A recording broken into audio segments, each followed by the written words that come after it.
Now, a faith-based organization has graduated about 22 returned migrants and survivors of trafficking in a skills acquisition program. The body also promises to ensure it creates the necessary markets and channels of distribution to enable them make a living from the acquired skills. Moyo Thomas reports.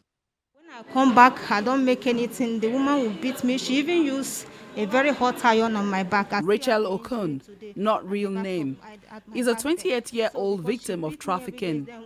She was trafficked to South Africa in 2017 by a friend who lured her there with promises she was going to work in the fashion industry.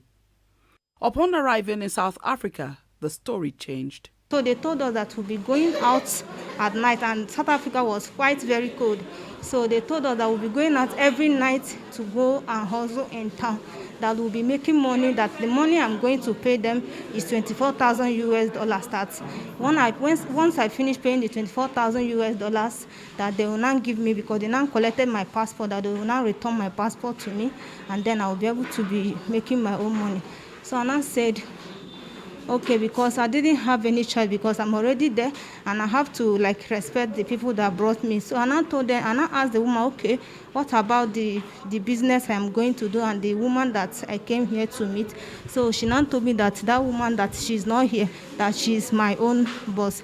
I said, okay, but I don't understand why do you say that we should be going to town? Ma? Which work were you doing when you got started? So when we started going to the street, so I wasn't even able, because the street was very cold. So we used to just stand at the roadside there. Though when I come back, I don't make anything. The woman will beat me. She even used a very hot iron on my back. I still have the injury today at the back of at my back there. So because she beat me every day, then one day she now told me that since I came here and I don't want to work, because other ladies were going to town making money, and when they come, they will now deduct the money from the book for them. As if the nasty experience she describes was not enough, she says she was further sold to another trafficker as she was not bringing in enough revenue.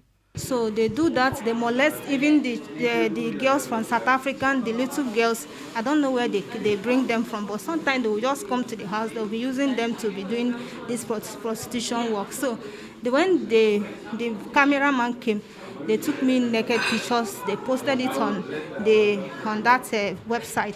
So they were now making call, because when they will look at your pictures, if they like the way you snap your picture, they will now call the phone number that is there. Then they will come direct to the house, and then they will now come and sleep with you and give you amount of money. Then from the amount of money, my boss will now minus the money from my book. After some years in captivity, she was able to escape. She says she found her way to IOM office in South Africa, who processed her travel papers for her to return to Nigeria, after insisting she wanted to return home.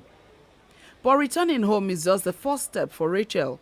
She now seeks to be gainfully employed. According to her, she started trading in second-hand clothing from the money she was able to raise, but her stand was demolished and she's back to square one. She's now one of the 22 returnees in this batch that Symbols of Hope has trained on skills and handwork, a gesture she really appreciates. We use this skill now to put up something for myself and also help my family and my children, because they are boys and they are going to school, so I need to support them. So I will use it now. I will start something with it, even if it's not big, but at least even if a little, I can start doing something with it for now and be making money. Empowerment is one aspect of returnee reintegration that requires a lot of input, not just from the government, but also from other stakeholders as well. The country director is saddened by the gory tales of the returnees and is of the view that many need to heal in their souls so they can move on and function adequately in the society. The church feels it is important. This is one neglected aspect. I would be frank to say that even to the government is trying, but much effort needs to be put in place to remember the lives of the returned migrants. In most cases, when they come back, they are left with the injuries on their minds, the trauma they returned with. some of them even physical injuries. So the church is working on not only educating the general public, but providing psychosocial support, mental health support to these returned migrants, and also providing trainings and skills acquisition so as to keep them busy.